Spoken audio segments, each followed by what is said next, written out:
Hi guys, welcome back to my channel. If this is your first time here, you're welcome to Sew with Mediva. And if you're a returning subscriber or a returning viewer, thank you for sticking to my channel. In today's video, I'll be showing you guys how to cut and sew a full-length handkerchief flare skirt using Ankara fabric, and I achieved this style using 4.5 yards of this beautiful African print fabric.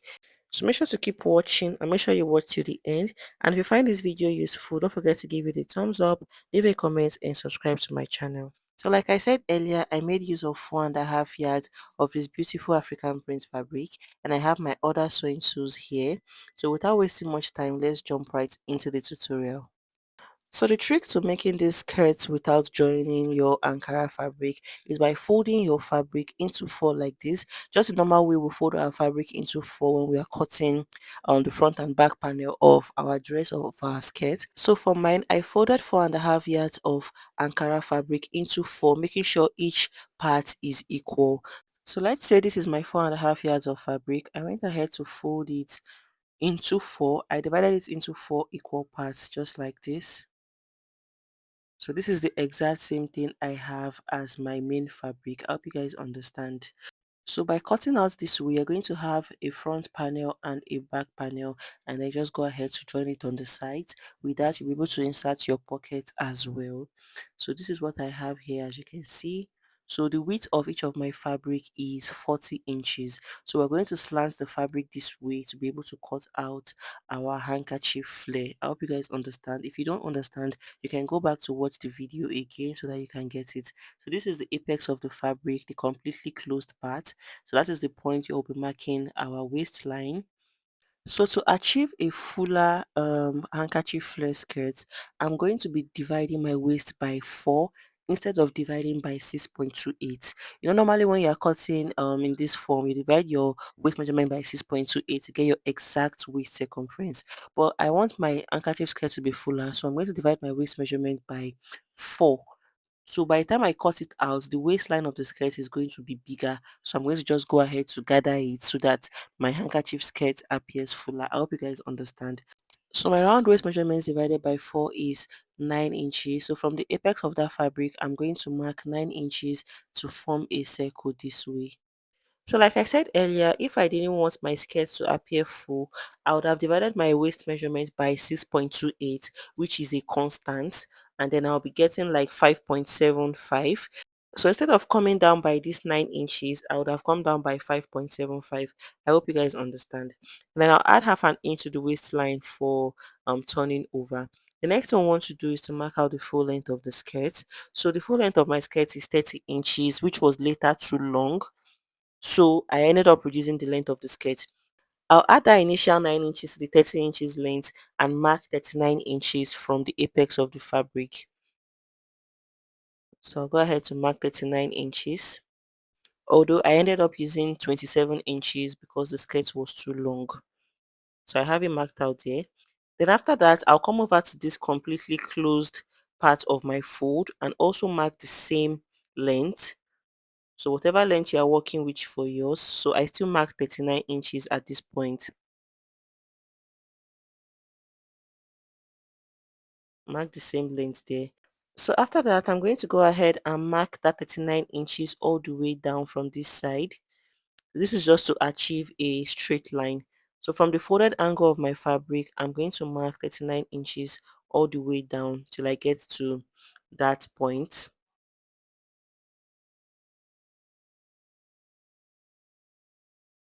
To just follow what I'm doing. So I'll mark it all the way down so I can create a perfect square on my fabric. So after marking, I'll take my long ruler now and connect all the points together just as you can see in the video.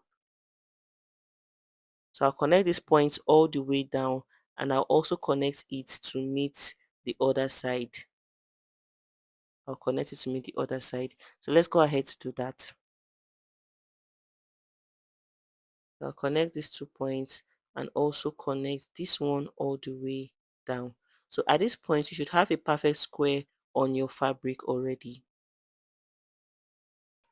So our skirt is going to appear like this in a triangular form to give that handkerchief flare effect. So let me go ahead to just show you guys what it looks like. You can see that it still looks exactly like the normal handkerchief flare skirt, just as this one you're going to have two pieces, one for the front and one for the back. So just a little recap, I went ahead to fold my fabric into four and I came over to the completely closed part of the fabric. I came down from this point by my waist measurements divided by 4, which is 9 inches, to create a semicircle.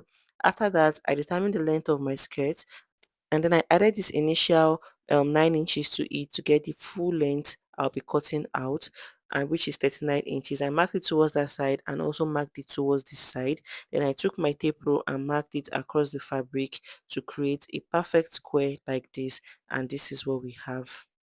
So the next thing we want to do now is to cut it out. So I'm going to start by cutting out the waistline, and then I'll cut out the side that I marked.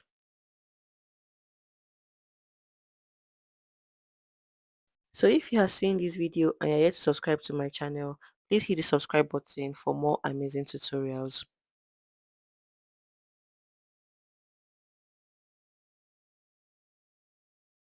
So after cutting out, this is what we have. You can see what it looks like. So by the time we open this up, we're going to have two pieces, one for the front and one for the back. So as you can see, I have two pieces and the waistline is bigger than usual. So this is because I want to pleat, I want my skirt to appear fuller, so I'll be pleating the waist area. So if you don't want this pleating method, just go ahead to divide your waist measurement by 6.28 instead of 4 inches. So guys, this is what we have. Next thing I'm going to do is take it to the sewing machine and pleat it to fit my waistline. So since we have two pieces, I'm going to divide my waist measurement by 2, which is 18 inches.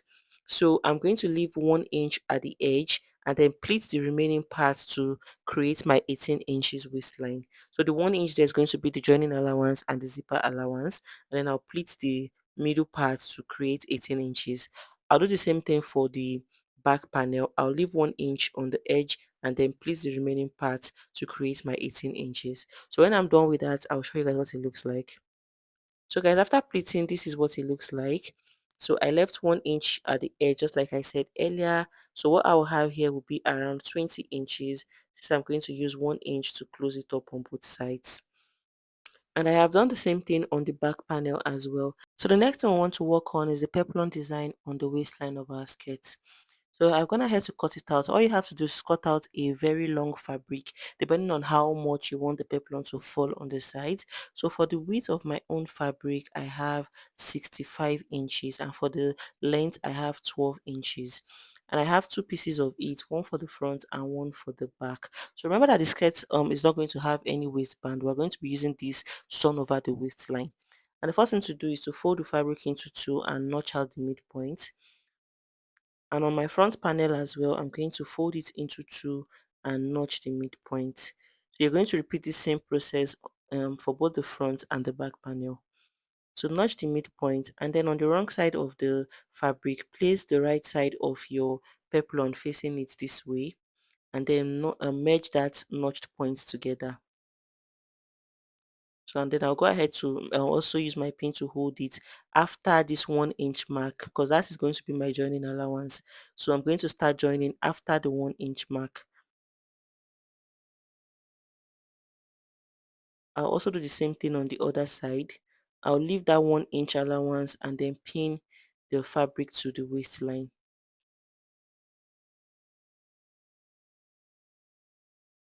So after pinning, I'll take it to the sewing machine. From that 1 inch point, I'll go ahead to stitch it all the way down and then flip it over. After stitching, this is what it looks like. You can see the 1 inch allowance is still there. I made sure not to stitch on it, and this is the extension of my peplum. And for the back panel, I also did the same thing. So I'll go ahead to notch it, make small cuts on the same area like this. You can also use your bias strip to turn it over if you don't have an interlocking machine, so that it can appear neat underneath the skirt. So I'll flip it over to the right side, and this is what it will look like. So you go ahead now to iron it so that it lays down flat. So this is what the waistline of our skirt will look like because we are not attaching any band to it. So after doing that, the next thing is to finish up the rough edges of the peplum. So I'll go ahead to fold it in twice this way and stitch it all the way down. And for this part that I have joined to the skirt, I'll also fold in twice like this and then stitch it all the way down. I'll finish up the edges as well, and then I'll repeat the same process for the back panel and show you guys the next thing to do. So after I finished up the rough edges on the peplum, this is what it looks like. This is what the wrong side looks like. The next thing we want to do is to join the front and the back panels together on the side. So I'm going to place them right sides facing each other like this. And then I'll bring out my peplum just as you can see me doing in the video. Bring up the peplum this way and then merge the allowance together. So starting directly from the point where you stop attaching the peplum, go ahead to stitch it all the way down using the allowance that you have. So make sure you start stitching directly at the point where the peplum stopped. And then I'll repeat the same thing on the other side. Lift the extension up and then merge the allowance together. So we're going to be having zipper on one side. So I'm going to leave a gap of 9 inches. So at this point, you can decide to add pockets to one side of your skirt. The part that does not have the zipper, you can add a pocket to it. And then I'll stitch it closed all the way down. So you can just pin it down so that it can make it easier for you. So after doing all of that, I'll finish up the base of the skirt and show you guys. So guys, after I joined the side, the next thing I want to do is to attach my zipper. So I was already pinning the zipper and I realized I wasn't filming. So just go ahead to pin your zipper to the allowance, fold the rough edge towards the wrong side and use your zipper to cover it like this and then go ahead to pin it down. Go ahead to pin the zipper to your allowance. Make sure to take in the full allowance with the zipper so that your skirt is very firm on your waistline. So after pinning, this is what we have. So I'll take it to my sewing machine now and stitch my zipper down, and this is what it will look like on the right side when I'm done. You can also use an invisible zipper if you have one. So after inserting the zipper to the side of my skirt, this is what we have. You can see how neat it looks. Like I said earlier, you can insert a pocket to one side of your skirt if you want to. And this is the base of the skirt. I've gone ahead to fold it in twice and stitched all around. So this is how to achieve a full-length handkerchief flare skirt with Ankara fabric. So I hope you guys understand this perfectly and I hope you have learned something new. So don't forget to give this video a thumbs up, leave a comment, subscribe to my channel, share to your loved ones, and I'll see you guys in my next video. Bye.